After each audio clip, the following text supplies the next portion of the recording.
கொண்டதும் தன்னை கொண்டதெந்தன்னை சங்கராதோலோ சதுர அந்த ஒன்றில்லா ஆனந்தம் பெற்றேன் யாரணி பெற்றது ஒன்று என்பார் சிந்தையே கோயில் கொண்டயம் பெருமாள் திருப்பெருந்துறையுரை சிவனே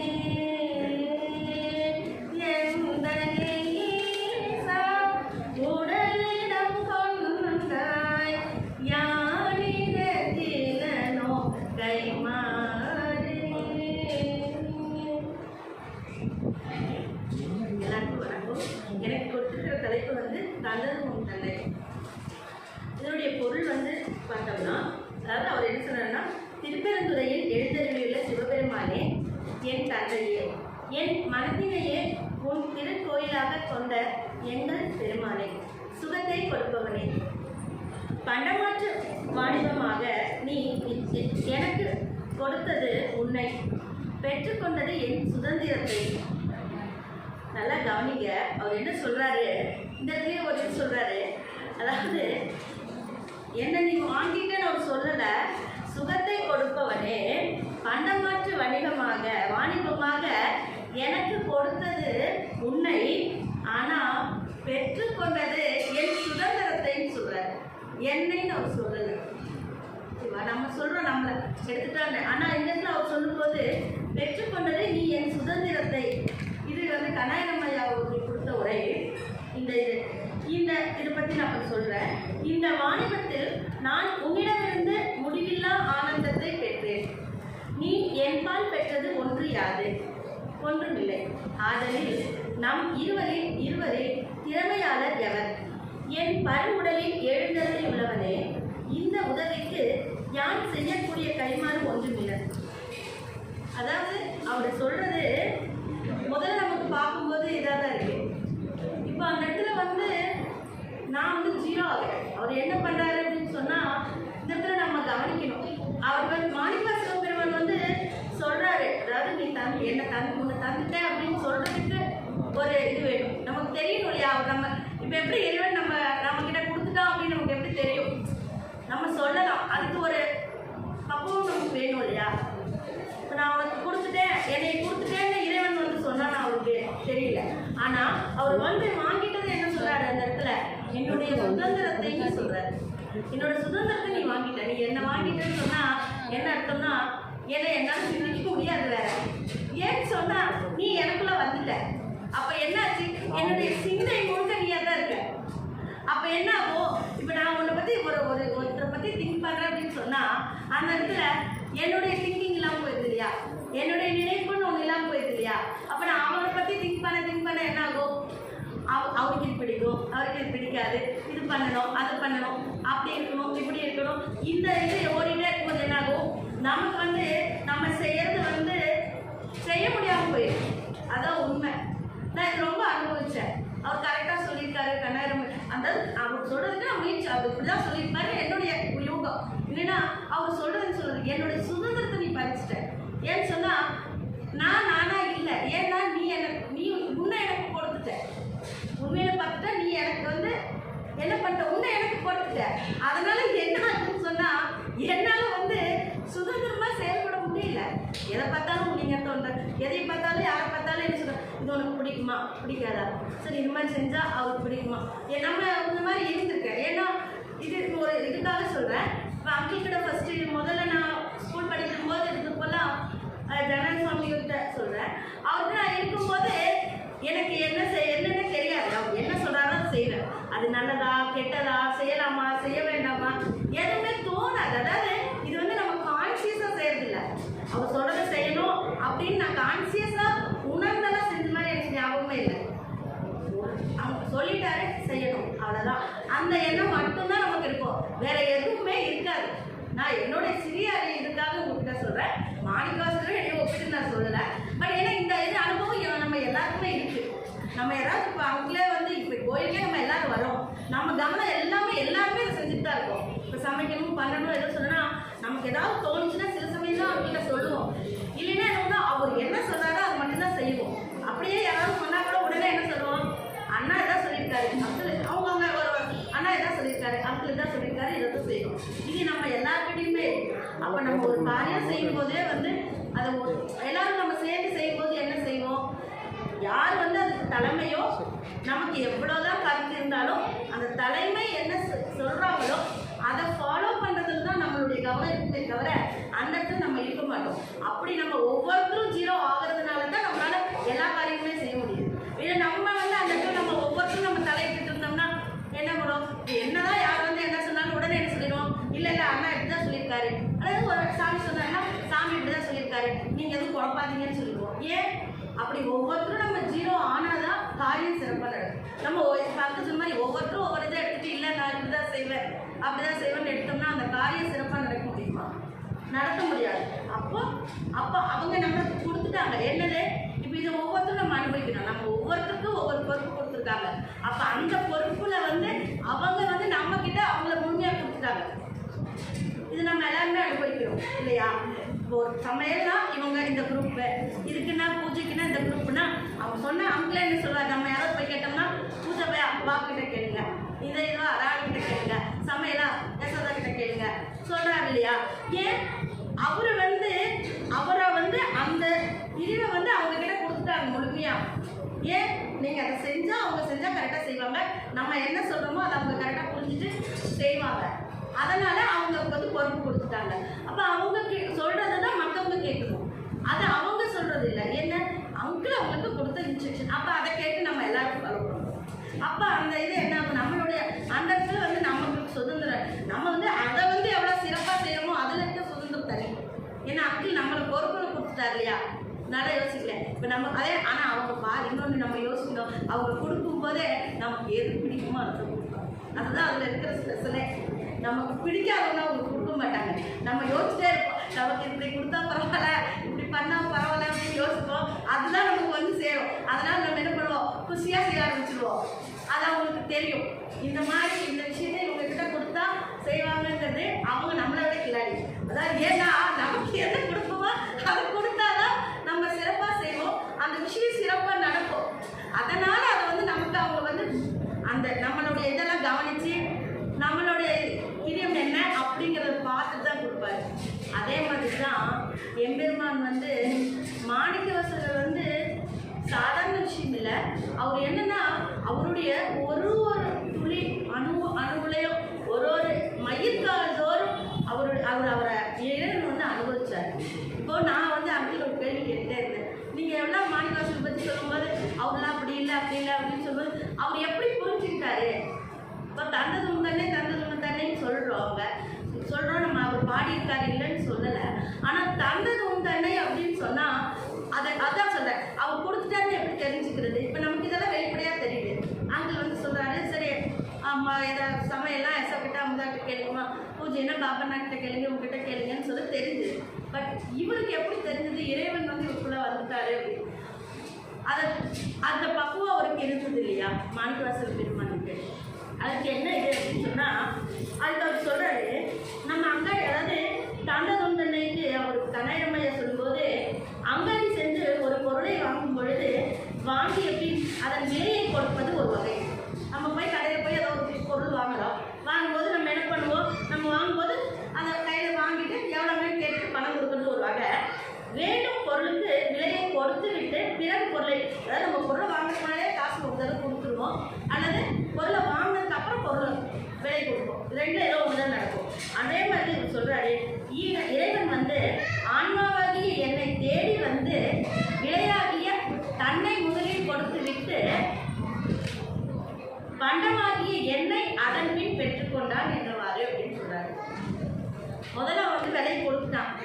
அதான் சொன்னேன், எனக்கு என்ன நான் வந்து என்னுடைய மைண்ட் என்னென்னு அவங்க வந்து தெரிஞ்சுட்டு இதுதான் எல்லா பெரியவங்களுமே பண்ணுறாங்க. என்னென்னா நம்மளுடைய மைண்ட் என்ன, நம்ம எந்த கான்செப்டில் இருக்கோ, நமக்கு எது பிடிக்கும் எது பிடிக்காது, எதை சொன்னால் நம்ம வந்து கொஞ்சமாவது இதுக்குள்ளே வருவோம். இப்போ நம்ம 4 தடவை கோயிலுக்கு வந்தால் நம்ம என்ன செஞ்சால் நமக்கு பிடிக்குமோ அதெல்லாம் முதல்ல அப்சர்வ் பண்ணி வச்சுக்குவாங்க.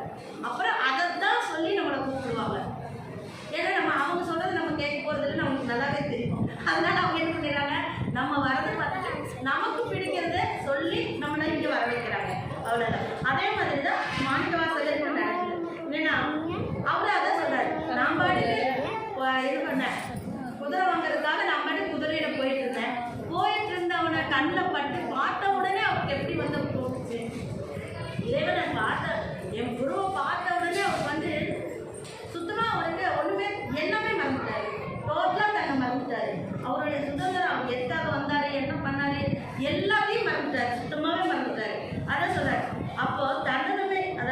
அவர் எப்படி உணர்ந்தாரு அப்படின்னு சொல்லி பார்க்கும்போது அவர் சொல்றார், இறைவன் வந்து என் கூட வழிபாடவன், அளவற்ற ஆற்றல், இயல்பாகவே பாசங்கள் அற்று எல்லாவற்றிலும் ஊடுருவி எல்லாவற்றிற்கும் அந்நியமாகவும் இருக்கக்கூடியனவாக இறைவன் இருக்கான். அவன் வந்து அப்ப நம்ம அப்படி இருக்கிற இந்த இறைவன் வந்து நம்மளே எப்படி வியாபித்திருக்க முடியும்? ஆனா வந்து உயிர்களுடைய ஆற்றல் வந்து எல்லைக்குட்பட்டது. அப்ப உயிர்கள் பாசமாகிய ஆணவ மலக்கட்டுக்குள் இருக்கக்கூடியது. இறைவனுக்கும் உயிர்களுக்கும் இருக்கக்கூடிய பிரிவும் பாலமும் பாசமாகிய ஆணவ மலமே. இப்ப அது அங்கிள் அடிக்கடி நமக்கு கிளாஸ் எடுத்திருக்காரு. அப்ப நமக்கு இருக்கிறது வந்து அதாவது பிரிவும் அதே தான், அதே மாதிரி பாலமும் அதே தான். அந்த ஆணவ மலம்னு ஒன்று இருக்கிறதுனால தான் அதுதான் நம்ம வந்து அவனோட இருக்கிறது பாலமாகவும் அமையுது, பிரிவாகவும் அமையுது. ஏன்னா ஆணவ மலம் இருக்கிறதுனால தான் நமக்கு அந்த உணர்வு வருது. இப்படி செய்யலாம் அப்படி செய்யலாம், அவங்க சொல்றதை கேட்கக்கூட மனநிலையோ அதுதான் வருது. ஆனால் அதுவே தான் அவங்களுக்கு வந்து நமக்கு வந்து ஒரு பாலமாகவும் அமைதுன்னு சொல்றாரு. அதே மாதிரி சிவபுராணத்தில் வந்து அவர் என்ன சொல்றாரு, ஈர்த்து என்னை ஆட்கொண்டான் என்று வர்ணிக்கிறாரு. அப்போ அந்த அளப்பரிய ஆற்றலுடைய சிவபெருமானால் ஆட்கொள்ளப்படுகின்ற சமயத்தில் அவன் அருளாலே அனைத்தும் சாத்தியம் என்பதை அடிகள் திருவாசகத்தில் ஐயமர தெளிவுபடுத்துகிறார். இறைவனுடைய கருணையினால் என்னை சிந்தையுள்ளே இமைப்பொழுதும் நீங்காது குறைகின்றார் என்பதை அனுபவிக்கும் பொழுது அதனால் விளையும் ஆனந்தத்தின் தன்மையை திருவண்ண பகுதியில் விளக்குகின்றார். அப்போ அவர் திருவண்ண பகுதியில் அவர் எப்படி இருந்தது, அவரை நான் பார்க்கும்போது இறைவனை அவர் வந்து தரிசனம் பண்ணும்போது அவருக்கு ஏற்பட்ட நிலையை அவரே வந்து திருவண்ண பகுதியில் வந்து சொல்றாரு. என்ன சொல்றாருன்னா, அருள் பெரும் தீயின் அடியோ அடிக்குள் ஒருத்தரும் வளாமை ஒடுக்கினன், கடக்கையின் நெல்லிக்கனி எனக்கு ஆயினர், சொல்லுவது அரியன் வாழி முறையோ தரியே நாயே தான் எனை செய்தது என்கிறார். அதாவது என்ன சொல்றாருன்னா, அதாவது எனக்கு ஒண்ணுமே தெரியல, ஒருத்தரும் வராம என்னோட வந்தவங்க போனவங்க எனக்கு ஒண்ணுமே தெரியல, எனக்கு என்ன நடந்ததுன்னு எனக்கு சொல்ல தெரியல. ஆனா ஏன்னா சொல்றதுக்கான வார்த்தைகளும் அவங்க இல்லை அவர்கிட்ட. அதே மாதிரி அவர் வந்து ஆனாலும் எனக்கு தெரியுது, என்னால் அதை வந்து அந்த உணர்வை அனுபவிக்கத்தான் முடியுத ஒழிய சொல்ல முடியலன்னு சொல்றாரு.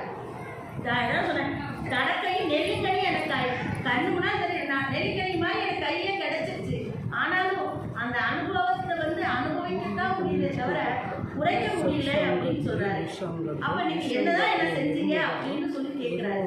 அதே மாதிரிதான் திருச்செந்தூர்ல பார்த்தோம்னா, பவன் எம்பிரான் பனி மாமதி கண்ண விண்ணோர் பெருமான் சிவன் எம்பிரான் என்னை ஆண்டு கொண்டார், என் சிறுமை கண்டும் அவன் எம்பிரான் என்ன நான் அடியேன் என்ன இப்பரிசே புவன் எம்பிரான் தெரியும் பரிசாவது இயம்புகவே என்று சொல்றாரு.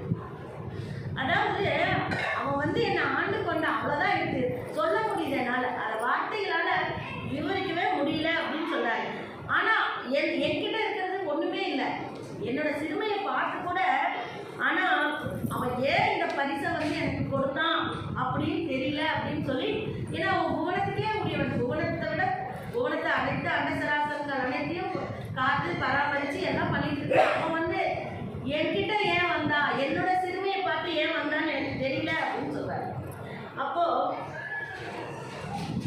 அவர் என்ன சொல்றாருன்னா, உயிராகிய என்னிடத்தில் அவனுடைய கருணையினால் ஆட்கொள்ளப்படுகின்ற சமயத்தில் அவனுடைய அளப்பற்ற ஆற்றலின் வியாபகத்தில் நான் முடங்கி போவதை விட நான் வேற என்ன செய்ய முடியும்னு கேட்கிறாரு. இப்போ நம்ம ஏதாவது சின்னதா இருந்தா இப்படின்னு சொல்லி கம்பேர் பண்ணி சொல்லலாம்.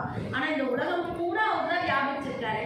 அப்படி வியாபிச்சிருக்கிற அந்த இறைவன் வந்து எனக்குள்ள வரும்போது எவ்வளோ இதா இருக்கும், அதை நான் எப்படி சொல்றது அப்படின்னு கேட்கிறாரு. அப்போ எனக்கு வந்து ஒரு இது தோணுச்சு, எனக்கு ஒரு கருத்து தோணுச்சு. அதே மாதிரி தான் திருநாவுக்கரச பெருமானுக்கு வந்து அவரை வந்து சுண்ணாமணி துறையில போட்டு போகும்போது இது வந்து சிகேஎஸ் ஐயா வந்து அவர் எழுதுறார், கவிமணி சிகேஎஸ் ஐயா புக்ல பார்க்கலாம்.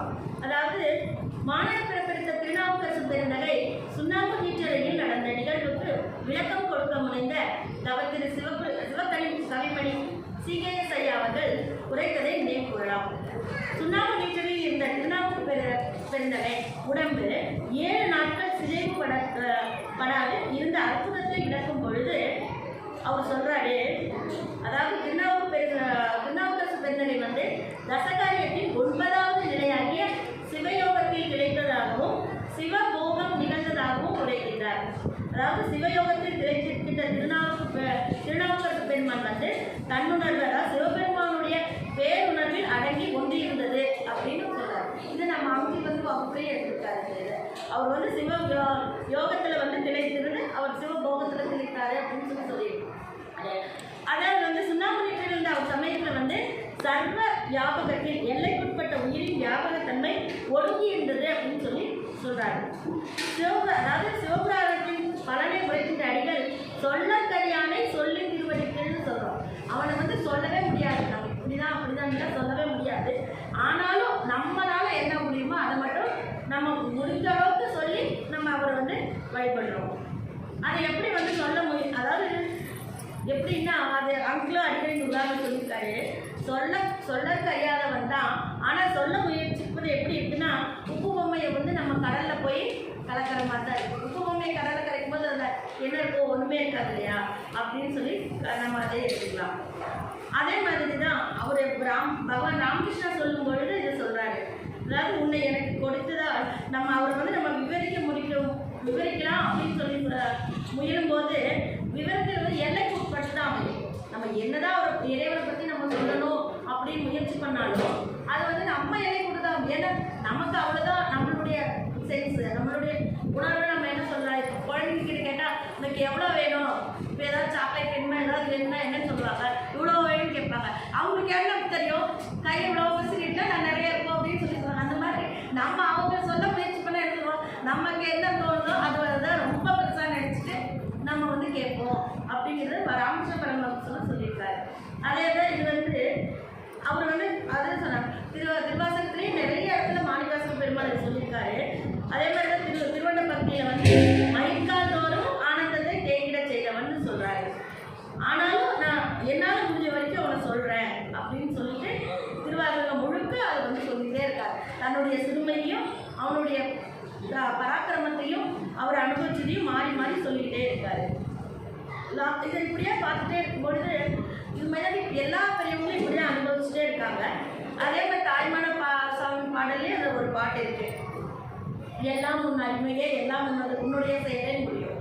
நான் நேரம் கருதி எல்லாத்தையும் சுருக்கமாக சொல்கிறேன். அதனால வந்து தாய்மான சாமி பாடலே அது பார்க்கலாம். அதே மாதிரி தான் வந்து லாஸ்ட்டாக நமக்கு அது எந்த நிலையில கொண்டு போய் விடுன்னு சொன்னால் கடைசியில் வந்து இந்த மனநிலை நமக்கு வர வர கடைசியாக வந்து என்ன உன்னலும் உன்னதே உயிர்த்தலும் உன்னதே நம்ம சொல்கிறோம் இல்லையா, அந்த மன பக்குவத்துக்கு நம்மளை வந்து கொண்டு போய் அது விடும். அப்போ எல்லாமே அவனுடைய செயல் அப்படிங்கிற நிலைக்கு நம்மளை வந்து அது கொண்டு போய் விடுது. அதாவது இந்த மனநிலையில் வாழும் ஜீவன் முக்தர்கள் நமக்கு கலங்கரை விளக்கங்களாக திகழ்கின்றனர். இதே இது மாதிரி தான் எனது நினைவுகளை எடுத்து பார்த்தோம்னா குஞ்சுசாமி, அது அவங்களும் நிறைய சொல்கிறாங்க. குஞ்சுசாமிகள் வந்து நமக்கு ஒன்றுமே தெரியல அப்படின்னு ஒருத்தர சொல்லும்பொழுது நானும் வந்து அவங்களாம் சாஸ்திரம் பேசுவாங்க, இவங்களுக்கு ஒன்றுமே தெரியல, சேவை தான் செஞ்சுட்டு இருப்பாரு நம்மளுக்கு. அப்போ வந்து அவங்க என்னோட எனது நினைவுகளை எடுக்கிறாரு. நானும் பேசணும், அவங்க மாதிரியெல்லாம் பேசணும்னு ஆசைப்படுவார். அப்புறம் உடனே அவர் பேசுன்னு சொல்லுவார், பேச ஆரம்பிச்சுருவார். அந்த மாதிரி அவர் வந்து அவருடைய அருளுக்கு வந்து அந்த மாதிரி நுண்ணியமாக நம்ம எல்லா இதுலேயும் இதை பார்க்கலாம். அதே மாதிரி தான் கண்ணுங்காடு ஆனந்தாசிரமத்தில் வந்து ராமதாஸ் சுவாமிகளுடைய இன்று எடுத்து அந்த ராமதாஸ் சுவாமிகளுடைய வியாபகத்தில் வந்து தன்னுடைய இது எல்லாமே ஒடுங்கி போச்சுன்னு சொல்லி கிருஷ்ணாபாய் அவங்க சொல்கிறது நம்ம கேட்கலாம். இது மாதிரி எல்லா பெரியவங்கள்கிட்டையும் அவங்களுடைய சிஷியத்தில் இதை அனுபவிச்சுட்டு தான் இருக்காங்க. அதே மாதிரி தான் இதில் என்ன பியூட்டினா அவர் தான் வந்து அம்மாவுடைய வரலாறு வந்து இவர் குருவர்ன்ற புத்தகத்தை வந்து அவர் ராமதாஸ் சுவாமிகள் தான் எழுதியிருக்காரு. ஆக்சுவலாக பார்த்தோம்னா தன்னுடைய சிஷியோடைய அந்த அனுபவங்களுடைய முக்கிய வந்து சாமி தான் அவர் தான் எழுதியிருக்காரு. அந்த அளவுக்கு வந்து அம்மா வந்து கிருஷ்ணாபாய் வந்து இவங்க கூட வந்து இவங்ககிட்ட வந்து ராமதாஸ் சுவாமி வந்து அவ்வளோ தூரம் வந்து இது பண்ணுவாங்க. நான் ஒரு முறை கலாமாக்கிட்ட கூட சொன்னேன், இந்த புக்கு படிக்கும்போது ஐயோ ரொம்ப இதாக இருக்குமா, எப்போ பாரு பாப்பான்னு அவங்க அப்படியே உருகிறாங்க, என்னால் இந்த புக்கை படிக்கவே முடியலமான்னு சொல்லியிருக்கேன். அந்த அளவுக்கு வந்து கிருஷ்ணாபாய் வந்து ராமதாஸ் அவங்க வந்து அனுபவிச்சிருக்காங்க. இப்போ நம்ம அதை யோசிக்கணும். இது வந்து இதே மாதிரி தான் மாணிக்கவாசக பெருமான் வந்து சொல்கிறது எனக்கு அப்படி தான் தோணுச்சு. எப்படி கிருஷ்ணாபாய் அவங்க வந்து இந்த காலத்தில் நம்ம பார்க்குறோம், இப்போ நம்ம கண்ணு முன்னால் பார்க்குறோம். அதே மாதிரி தான் எம்பெருமான் வந்து அவர் மாணிக்கவாசகர் உருக கடைசியில் அவரை சொல்கிற அத்தனை பாட்டியுமே இவர் எழுதி நான் எழுதுறேன்னு கையெழுத்து போட்டு வச்சுட்டு போயிட்டார். எம்பெருமானே அவங்க வந்து என்ன பண்ணிட்டான், அவர் அதாவது எனக்கு அப்போ தான் ஒரு இது தோணுச்சு. ஏன்னா இறைவன் வந்து தன்னுடைய இதை வந்து எல்லாருக்கும் சொல்லி சொல்லி பார்த்தா நம்மளாம் கேட்கல.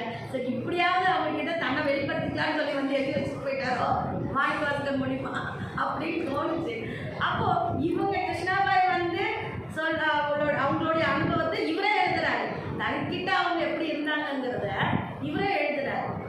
இதுதான் அவங்கக்கிட்டே நான் அதாவது சின்ன பொண்ணாக இருந்ததுனால அப்போ என்ன சொன்னாலும் ஒரு சரி சொல்லின்னு சொல்லிடுவார். நான் சொன்னோம்னா உடனே நமக்கு ஒரு சந்தோஷமாயிடும். சரி அங்கிள் நான் சொல்கிறதெல்லாம் கேட்குறாரு அப்படின்ட்டு நம்ம படி செய்ய ஆரம்பிச்சிடுவோம்.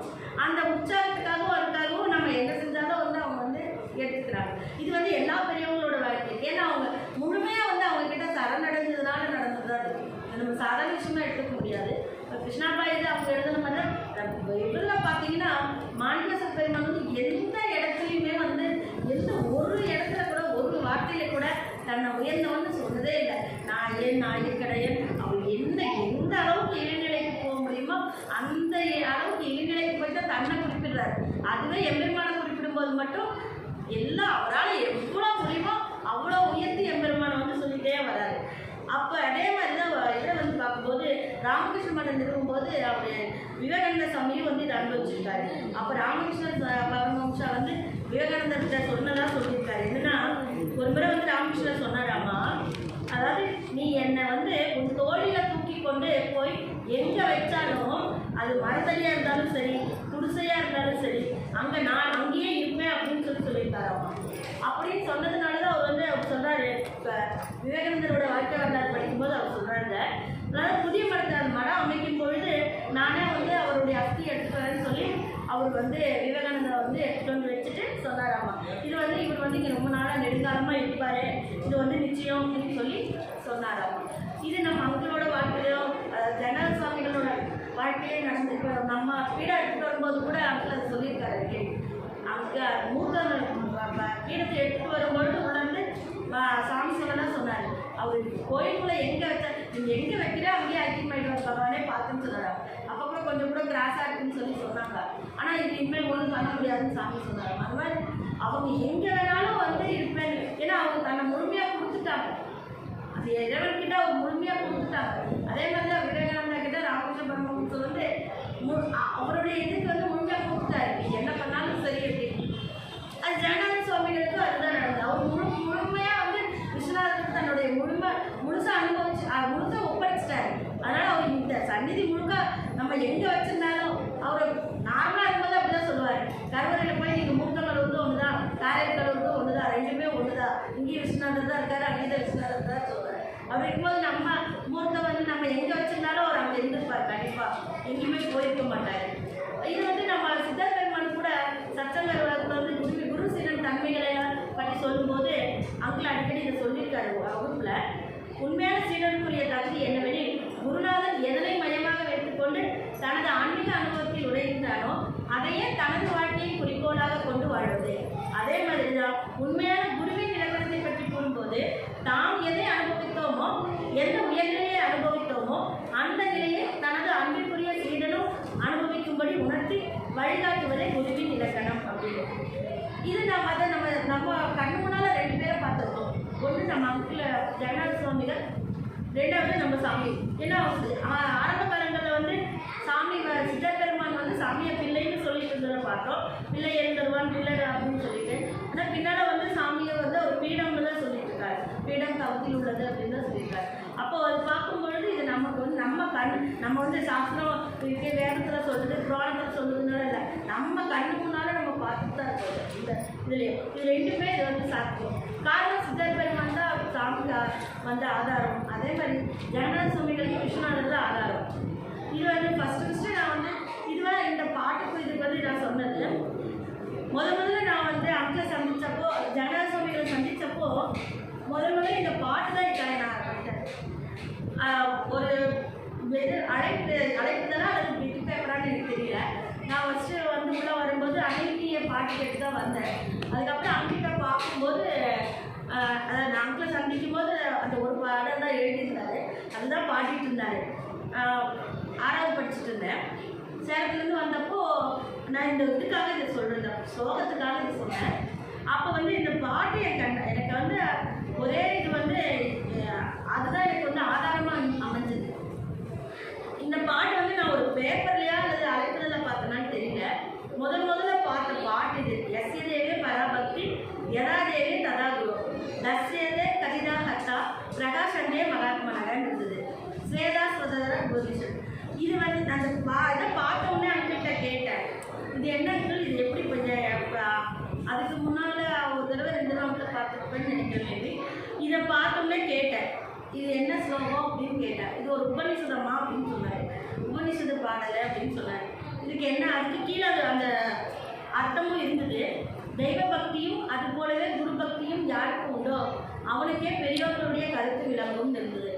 அப்போ ஃபஸ்ட்டு அங்கிள் சொன்னப்போ அதான் சொன்னார், இதெல்லாம் உங்களுக்கு புரியாது கண்ணா, இப்போ சொன்னால் நீங்கள் வச்சுக்கோ, உனக்கு நான் நிறைய பஜனை பாடலை இதெல்லாம் சொல்லித்தரேன், முருகன் விநாயகர்லாம் யார் என்னங்கெல்லாம் தெரிஞ்சுக்கோ, அதுக்கப்புறம் இதெல்லாம் படிச்சுக்கலாம், இது உனக்கு சொன்னாலும் புரியாது அப்படின்னு சொன்னார்.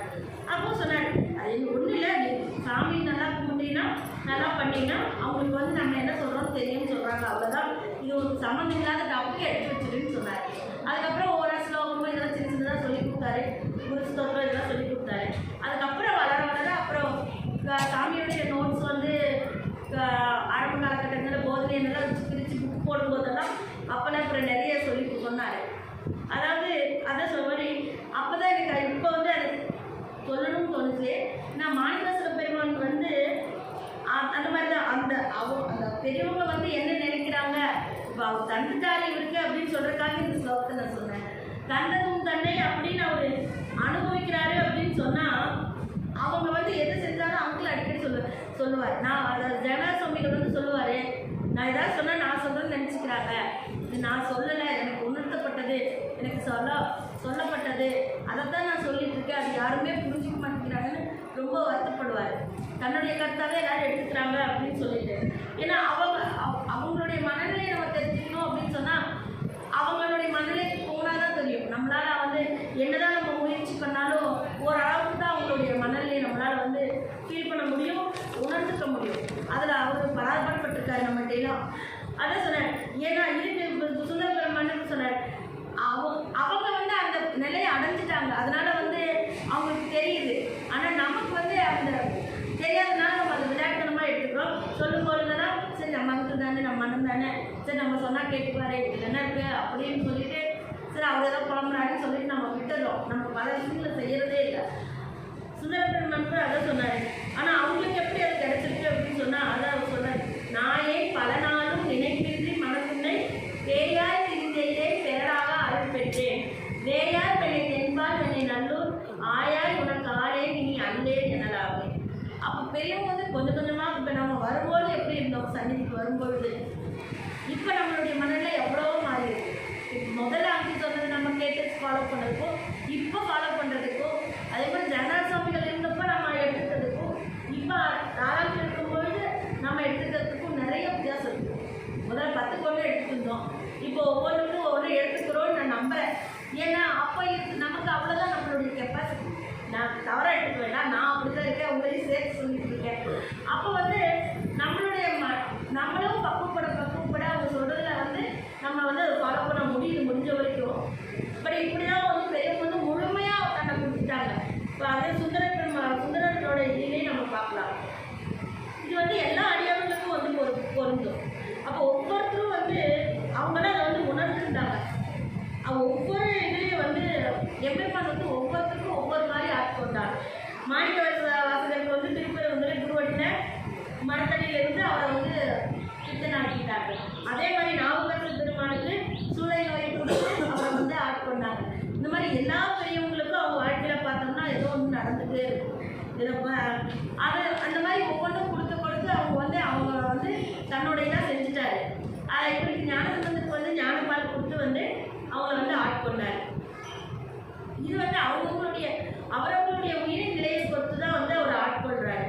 ஆனால் வந்து அதாவது அடிக்கடி சொல்லுவாங்க, வாக்கில் வந்து சொல்லியிருக்காரு, பிறப்புக்கும் எல்லா உயிருக்கும் வள்ளுவர் சொல்லியிருக்காரு அப்படின்னு சொல்லி. இது நமக்கும் நடந்துகிட்டே தான் இருக்குது. எல்லா உயிருக்குமே இது பொருந்தும். நம்ம பிறக்கும் போது எல்லாரும் ஒரே மாதிரி தான் பிறக்கிறோம். ஆனால் ஒவ்வொருத்தருக்கும் ஒவ்வொரு மூலியமா, அதை இப்போ நான் சொன்னேன் இல்லையா, யாருக்கு என்ன பிடிக்குன்னு பார்த்து அந்தந்த குரூப்போடு அவங்கவுங்கள ஜாயின் பண்ணிவிட்டு அந்தந்த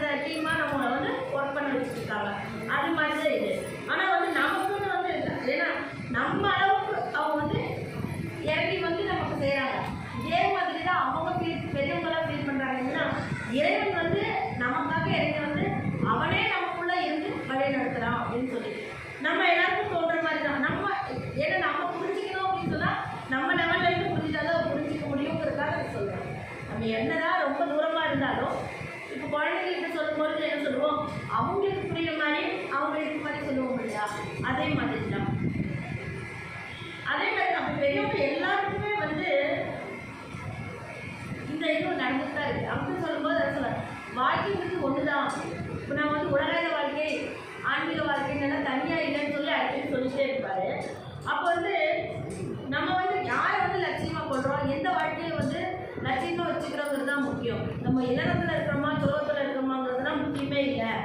நம்ம எப்போ நம்ம இப்போ நம்ம இன்னைக்கு 2 நாளாக சிந்திச்சுட்டு இருக்கோம் நாயன்மார்களை பற்றி. இப்போ எல்லா நாயன்மார்களும் 99% எல்லாருமே இல்லறத்தார்கள் தான். நம்ம அந்த மாதிரி ஒரு இதுதான் நமக்கு இப்போ சிந்திக்கக்கூடிய வாய்ப்பும் கிடைச்சிது. அதே மாதிரி நம்மளும் வந்து அந்த மாதிரி வந்து கண்டிப்பாக அவங்க அளவுக்கு போக முடியும். இப்போ நம்ம எப்படி முதல்ல நம்ம இருந்ததுக்கும் இப்போ இருக்கிறதுக்கும் நம்மளுடைய சரணசிப்பு அதிகமாகிட்டே இருக்கோம், சரணாகதி அதிகமாகிட்டே இருக்கோம். அந்த சரணாகதி எப்போ முழுமையடைந்தோ அப்போ நமக்கும் வந்து கண்டிப்பாக அந்த நிலை கிடைக்கும். அப்படி தான் ஜெகநாத சுவாமிகளுக்கு கிடைச்சிது. அந்த நிலையை வந்து நம்மளும் ஒரு கண்டிப்பாக நம்மளால் எழுத முடியும். இப்போ நம்ம டெய்லி வந்து கோயிலுக்கு போகிறோம். நமக்கு வந்து சில பேர் பார்த்தோம்னா அதுவும் கூட செய்யறதில்லை. ஒவ்வொரு வெளியிலேருந்து பார்க்கும்போது ஒவ்வொருத்தரும் ஒவ்வொன்றும் செஞ்சுட்டு தான் இருக்காங்க அவங்களுடைய சக்தி கொடுப்பது.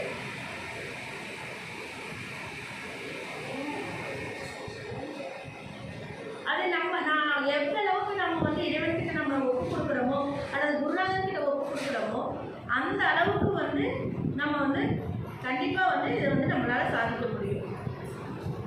இது வந்து நம்ம ஒரு இதில் எடுத்துக்கலாம். இப்போ நம்மளாம் ஒவ்வொரு மாதிரி, ஆனால் எல்லாமே வந்து எல்லாருடைய வாழ்க்கையுமே வந்து பார்த்தோம்னா ஒரு மாதிரி தான், ஒரு ஜெராக்ஸ் தான். அது பெரியவங்களாக இருந்தாலும் சரி நம்மளாக இருந்தாலும் சரி அவங்க அதை உணர்ந்துட்டதுனால தான் வந்து அவங்க வந்து பெருசாக எடுத்துக்கிறது இல்லை. எந்த ஒரு நிலைக்கு நம்ம போனாலும் வந்து ஒரு மாதிரி தான். நமக்கு எல்லாத்துக்குமே ஒரு மாதிரி இருக்கு இல்லையா, நம்ம எப்பவுமே அம்மா மாதிரி அல்லது எந்த துறைக்கு போனாலும் உலகமாக இருந்தாலும் சரி ஆன்மீகமாக இருந்தாலும் சரி வேலை செய்கிறதுலையும் சரி எந்த ஒரு காரியம் நம்ம செஞ்சாலுமே கூட அதுக்குன்னு ஒரு ஒரிஜினல் ஒன்று இருக்கும். அதனுடைய மாதிரி நான் சொல்கிறது உங்களுக்கு புரியலன்னு தெரியல. எல்லாத்துக்குமே மாதிரியாக தான் நம்ம வாழ்ந்துட்டு இருக்கோமே தவிர நம்மளா எதையும் புதுசாக கண்டுபிடிக்கிறது இல்லை. ஏன்னா எல்லாமே இப்போ ஏஐ சொன்னாங்க இது சொன்னாங்க, இது எல்லாமே மனிதனுடைய மூளை தான் காரணமாக முடியுது.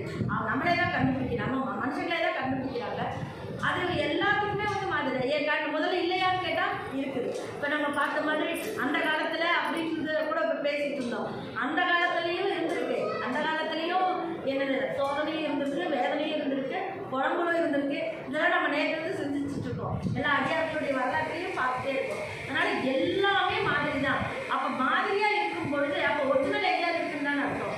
அப்போ நமக்கு ஏன் வந்து தொய்வும் வர வேண்டியதில்லை, அதே சமயத்தில் நம்ம வந்து அதாவது என்னது உச்சாலிப்பவுக்கு நம்ம போக வேண்டியதில்லை. ஏன்னா எல்லாத்துக்குமே வந்து நம்ம எல்லாருமே எல்லா விஷயத்துலையுமே ஒரு மாதிரியாக தான் இருக்கும்.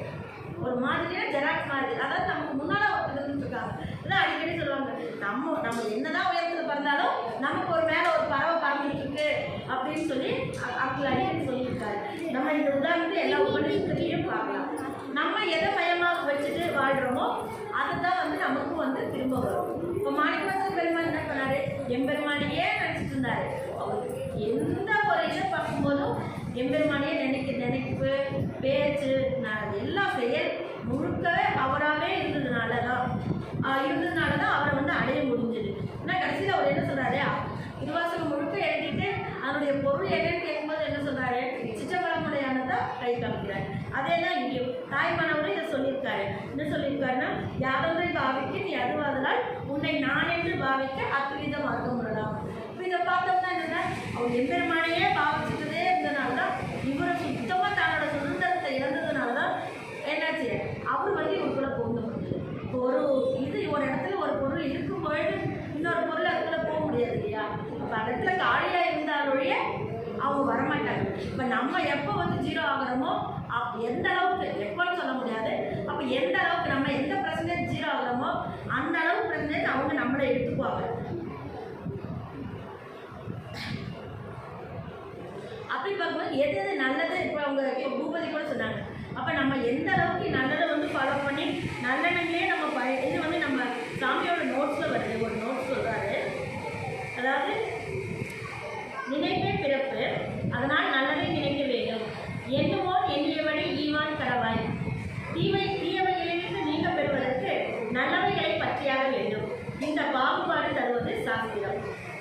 நல்லதையே செய்து வந்து நல்லெண்ணமே உண்டாகி பழகி பழகி நல்லவர்களுடனே பழகி வரும் பொழுது குரு கிட்ட காரணமாகிறது. அந்த குரு செயலுக்கு காரணமாகிய எண்ணங்களும் எண்ணங்களுக்கு காரணமாகிய சங்கல்பங்களும் செய்வோனாகிய அகங்காரியும் மாறி மாறி வருகின்றது. நீ அந்த சங்கல்பாதிகள் செய்வோனுக்கு சாட்சியே, அவைகளை அறியும் அறிவே என்று உணர்த்துகிறார். அப்போ அவருக்கு ராமி சொல்லும் பொழுது என்ன சொல்றாருன்னா, ஜீவன் இண்டிவிஜுவாலிட்டி சொல்றாங்க, அதாவது ஆத்மாவுடைய வடிவம் என்ன அப்படின்னு சொல்லும்போது, இப்போ நமக்கு இதெல்லாம் கிளாஸ் போயிட்டு இருக்கு. பாவனையே வடிவம், as you think so you become என்பார். As you think so you are, அது ரெண்டுமே சொல்றாங்க. அதாவது சாஸ்திர ரீதியாக பார்த்தோம்னா கீழவோ பிரம்மம் தியாய பிரம்மாத்வாய கல்பதே, அதாவது புழு வந்து குழவியே நினைச்சு நினைச்சு புழு என்னது குழவியாக மாறிடுது. அப்படிங்கும்போது இது 4 வகுப்புலேயும் நம்ம இங்கே மாறி மாறி பார்த்துட்டு இருக்கோம். பாவனைனா என்ன, நினைப்புனா என்ன அப்படிங்கிறத பார்த்துட்டு இருக்கோம். இது ஒரு உதாரணத்துக்காக எடுத்த விஸ்வோபனிஷத்துலேருந்து நம்ம என்ன நினைக்கிறோமோ அதுவாக தான் வந்து நம்ம அடுத்த இது நமக்கு அமையும் அப்படின்னு சொல்லி இப்போ பார்த்துட்டு இருக்கோம். அதே தான் அதே இப்போ வள்ளலாறு அண்ணா பேசும்போது சொன்னாங்க, நினைந்து நினைந்து உருகி வள்ளலாரோட பாட்டு எடுத்தார். அந்த மாதிரி நம்ம எதை நினைக்கிறோமோ அதுவாக தான் நம்ம வந்து மாறுவோம்.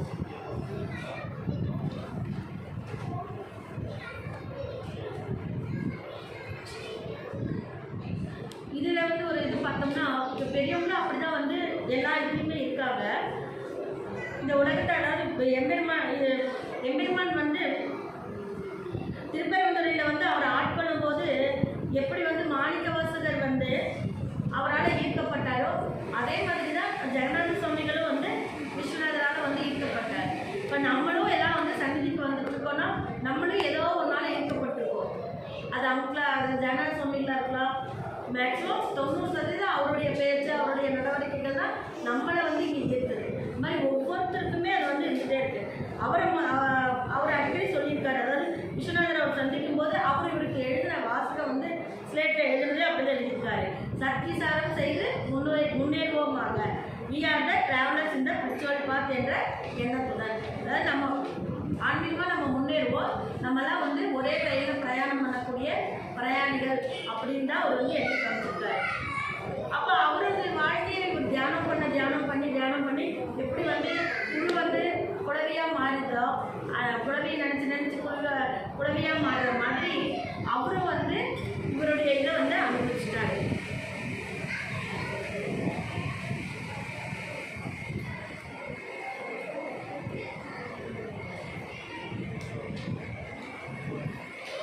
அதனால் வந்து நம்மளும் வந்து கண்டிப்பாக வந்து நம்ம கண்ணு முன்னால் 2 பேரும் வாழ்க்கை காமிச்சிருக்காங்க.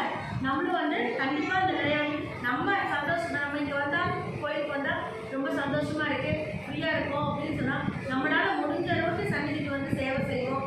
அவங்களுடைய வாழ்க்கையை நம்ம நினச்சி பார்த்தோம்னா, இப்போ ஜெகநாத சுவாமிகள் இதை வந்து நினச்சி பார்த்தோம்னா அவர் எழுதின அவர் ஸ்டெப் பை ஸ்டெப்பாக எனக்கு வந்து இந்த 40 வருஷத்தில் வந்து ஒவ்வொரு ஸ்டெப்பாக ஃபஸ்ட்டு நம்ம இருந்த அந்த நிலையிலிருந்து தான் அவங்களும் வந்திருக்காங்க.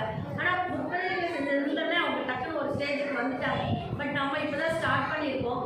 ஆனால் ஒவ்வொரு ஸ்டேஜிலும் வந்து நம்ம கண்டிப்பாக வந்து அது நினைக்க அதுவே வந்து நம்ம வந்து செய்வோம். ஏன்னா ஃபஸ்ட்டு வந்து அவங்களுக்கு வந்து சொல்லும் பொழுது இது வேணும், நான் இப்படி இருக்கணும் அப்படி இருக்குன்னு நான் சொல்லி கேட்டிருக்கேன். மௌனமாக இருக்கணும், சன்னிதியில் வந்து இருக்கணும், இந்த சாதனை பண்ணணும், அந்த சாதனை பண்ணணும், அப்படி பண்ணணும், இப்படி பண்ணணும்னு சொல்லிகிட்டே இருப்பார். ஆனால் ஒரு அவருடைய இதுக்கு உடம்பு இது பண்ணுறதுக்கு கொஞ்ச நாளைக்கு முன்னால் பார்த்தோம்னா ஒரு இது வாசகம் வந்து காமிச்சேன். குருவடியில் வந்து அதை வச்சு அந்த வாசகம் நான் பார்த்துட்டு எனக்கு காமிச்சேன். கடைசியாக வந்து அவர் சரணாகதி அடைஞ்சிருக்காருன்னு அப்போ எனக்கு தோணுச்சு. அதாவது எதை முதல்ல வந்து நான் இந்த மாதிரி சாதனை பண்ணி அந்த மாதிரி சாதனை பண்ணி செய்யணும்னு நினைச்சவரே கடைசியில் என்னாச்சுன்னா, எதை கொடுத்தால் நான் சந்தோஷமாக இருப்பேன் என்று நீ நினைக்கிறாயோ அதை மட்டும் கொடு அப்படின்னு சொல்லி அந்த வாசகம் எழுதியிருந்தது. அதை காமிச்சு கேட்டார் என்கிட்ட. பார்த்து காமிச்சிட்டு இது என்னம்மா, இது ஒரு பிரார்த்தனையா, இப்போ இது ஒரு பிரார்த்தனையாம்மா அப்படின்னு கேட்டார். நானே சிரிச்சுட்டு எனக்கு அது புரியல. அப்போ சிரிச்சுட்டு நான் போயிட்டேன். அதுக்கப்புறம் தான் அதை யோசிக்கும் பொழுது அப்போ என்னன்னா, அவங்க டோட்டலாக வந்து சரணடையும் போது லாஸ்ட்டாக என்னாது, நமக்கு இது வேணும், நம்ம ஃபஸ்ட்டு நம்ம நினைக்கிற மாதிரி தான் அவங்களும் இருந்திருக்காங்க. எப்படின்னா, அதாவது நான் அந்த நிலையை அடையணும்னு சொன்னால் எனக்கு பூஜை பண்ணுறது தான்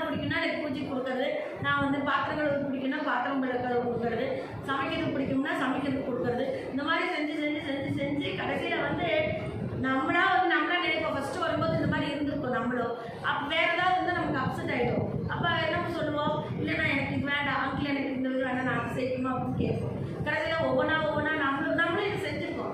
அப்போ நம்ம கொஞ்சம் கொஞ்சமாக போக என்ன சொல்லுவோம், குழந்தைங்க அப்படிதான், அவங்களுக்கு எது பிடிக்குதா செய்வாங்க, வேலை கொடுத்தா செய்ய மாட்டாங்க. இதே மாதிரி தான் நம்மளும் இருந்திருக்கோம். அப்புறம் போக என்ன பண்ணோம், அண்ணா சொன்னால் சரியாக தான் இருக்கும்னு நமக்கு பிடிக்காமல் இருந்தாலுமே கூட செய்ய ஆரம்பிச்சிருக்கோம். இப்போ எனக்கு பொறுத்த வரைக்கும் முதல்ல நம்ம எல்லாரும் ஒவ்வொரு வேலையும் ஒவ்வொருத்தரும் தனித்தனியாக செஞ்சுட்டு இருந்தோம். ஆனால் இப்போ எல்லாருமே எல்லா வேலையுமே செய்கிறோம்.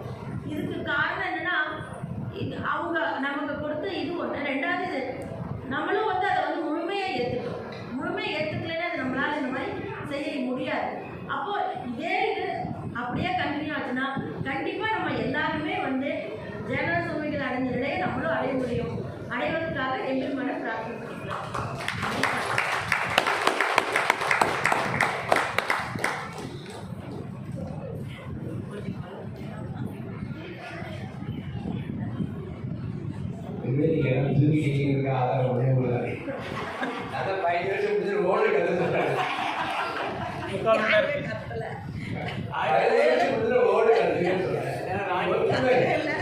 ஒத்துமை கத்துக்கிற முடிவு பண்ண நான் அப்படிதான் சொல்றேன். நீங்க எல்லாருமே சந்தோஷம். அடுத்து